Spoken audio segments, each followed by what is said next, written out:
to tell my story. And I know we've heard this before, but I would just challenge you guys to go home and start thinking about your story again. Start thinking about, who are you talking to? You know, my avatar has changed. My journey has changed. When I started, I was a working professional, and I had just gotten married. And then I went through pregnancy, and then postpartum, and now, you know, being a toddler mom. But all those things look different, and all of them come with different challenges.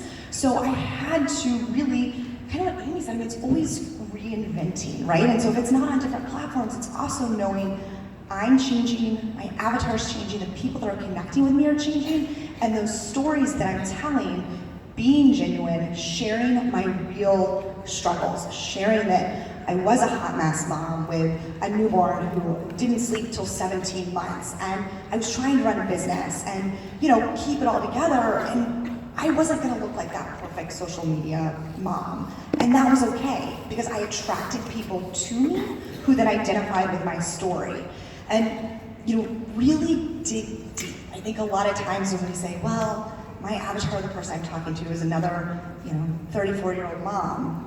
But one of the examples I like to give my coaches is, you know, they'll be like, well, I love drinking coffee. So maybe I'm talking to someone who likes to drink coffee.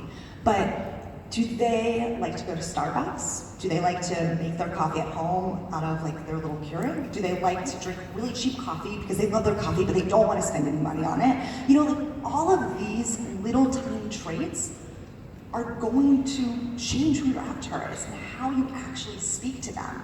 So really doing that deep dive into who am I talking to and who's going to identify with my stories has been transformative, and it goes across every platform. I mean, my business really did well on my Facebook like page, which I'm still utilizing, but then Instagram, you know, it all translates, and Insta stories, it's even easier to be the real you, to share those real moments and tell your day-to-day stories, no matter how small you think they are. That's the other thing, you know, people look around and they say, well, I don't have a big story, but it's not the big stories, it's the little stories. And just to follow